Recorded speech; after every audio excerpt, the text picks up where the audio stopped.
Hello my dear friends, welcome to my YouTube channel. आज की इस क्लास में हम डिस्कस करेंगे ईडियम एंड फ्रेज जो आपके अपकमिंग एग्जाम्स के लिए काफ़ी इंपॉर्टेंट है। क्लास छोटी है बट इंपॉर्टेंट है। जितने भी ईडियम्स हैं ये मोस्ट रिपीटेड हैं और मोस्ट इंपॉर्टेंट भी है। वेदर आप कोई भी एग्जाम की तैयारी कर रहे हो, SSC, CGL, CHSL, CPO, GD या फिर और भी कोई competitive exam, idiom and phrase अगर आ रहे हैं तो आज के जो ईडियम्स हैं वो इंपॉर्टेंट है। क्लास को आप एंड तक देखना। अगर आप चैनल पर नए हो तो चैनल को सब्सक्राइब कर लेना और वीडियो देखने के बाद अच्छा लगे तो वीडियो को आप लाइक कर देना। विदाउट वेस्टिंग टाइम अपनी क्लास को स्टार्ट करते हैं। So the first idiom is cloven hoop. कभी भी ऐसा आए, क्लोवन हुप का मतलब होता है इविल इंटेंशन, जिसको हम बोलते हैं बुरे इरादे। आपने सुना होगा ना कि उसका इंटेंशन अच्छा नहीं है, उसका इरादा बुरा है, तो वही है क्लोवन हुप। कभी भी आए इसका मतलब क्या होता है, बुरे इरादा या फिर बुरा इरादा। नेक्स्ट है च्यू द कड। च्यू द कड का मतलब मेडिटेट करना, जिसको हम कहते हैं चिंतन करना, चिंतन मनन करना भी आपने सुना होगा।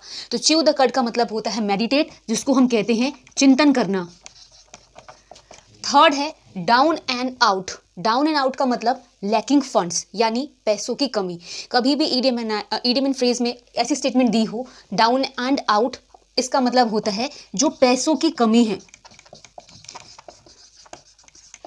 फोर्थ है 40 विंग्स। 40 विंग्स का मतलब दिन में थोड़ा सोना, जिसको हम झपकी लेना भी कहते हैं या तो आप नैप कहते हो, शॉर्ट नैप या फिर नैप, जिसका मतलब क्या होता है, झपकी। फिर है a chill to the heart. A chill to the heart का मतलब एक्सट्रीम फियर, बहुत अधिक डर या जिसको भय कहते हैं उसको कहते हैं a chill to the heart. ये जितने भी ईडियम्स हैं ये मोस्ट इंपॉर्टेंट है 2024 एग्जामिनेशन के पॉइंट ऑफ व्यू से, बिकॉज ये सारे रिपीटेड भी हैं, कभी ना कभी SSC, CGL, CHSL, CPO, GD के एग्जाम में आए हुए हैं एंड इंपॉर्टेंट है। ठीक है, तो a chill to the heart मतलब एक्सट्रीम फियर, मतलब अत्यधिक डर।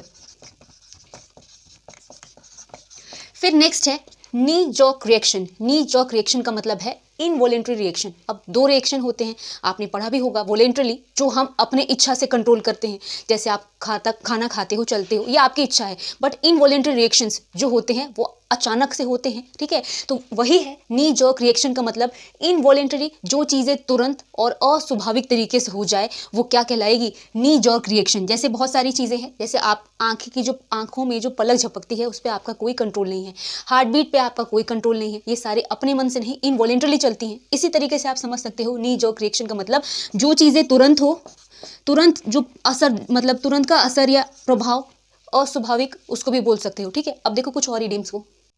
So the next idiom is thick skinned. कभी आए थिक स्किन्ड, इसका मतलब होता है जिसको किसी भी आलोचना से कोई असर नहीं होता, यानी जिसको हम बोलते हैं इनइफेक्टिव फ्रॉम क्रिटिसिज्म। जैसे आपने सुना होगा ना कि कई बार ऐसा होता है कि कई लोग बहुत ज़्यादा बुराई करते करते ऐसा हो जाता है कि उनको आदत हो जाती है कि किसी के कहने से कुछ असर नहीं होता, वो थिक स्किन पर्सन कहलाते हैं। इसी का अपोजिट अगर थिन स्किन्ड आ जाए तो वो होता है इफेक्टिव फ्रॉम क्रिटिसिज्म, जिसको किसी के आलोचना से कोई असर पड़े वो थिन स्किन कहलाते हैं। सो थिक स्किन और थिन स्किन, यही बेसिक डिफरेंस है, जिसका मतलब क्या है, अगर थिक आया तो उसको आलोचना से अप्रभावित होता है वो।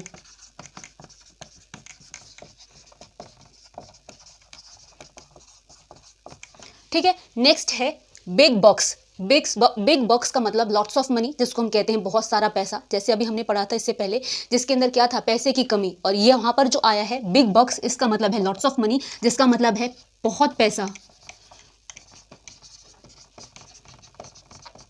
नेक्स्ट है wear and tear. Wear and tear का मतलब हार्म होता है, जिसको हम क्षति कहते हैं या तो कोई टूट फूट कहते हैं। जैसे कोई आपकी व्हीकल है या फिर कुछ भी है, कहीं पर टूट फूट हो जाए तो वियर एंड टीयर कहते हैं। ठीक है, बट अगर हार्म की बात हो, कुछ नुकसान की बात हो, तब भी हम ये टर्म यूज़ करते हैं, जिसका मतलब क्या है, कोई भी क्षति या जिसको हम टूट फूट कहते हैं।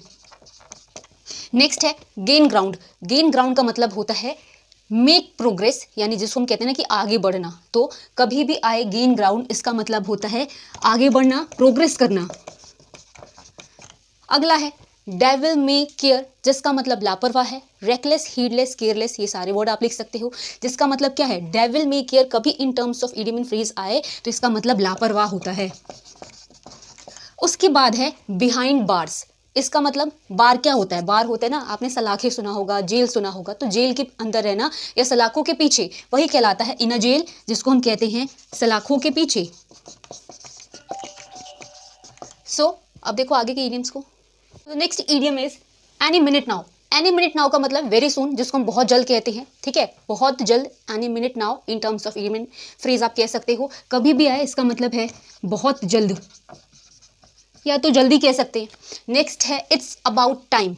इट्स अबाउट टाइम ठीक इसका उल्टा होगा जो हमने अभी पहले पढ़ा। इसका मतलब है वेरी लेट, यानी बहुत देर होना या बहुत देर से। ठीक है, तो it's about time very late जिसका मतलब है बहुत देरी से। नेक्स्ट है एट स्टेक। स्टेक मतलब होता है, जैसे आप समझ सकते हो, इसका मतलब एट रिस्क, जो चीज़ें दाव पर लगी हो। ठीक है, एट स्टेक का मतलब जो चीज़ें रिस्क पे हो या तो दाव पर हो वो कहलाती है। इसका मतलब है दाव पर होना।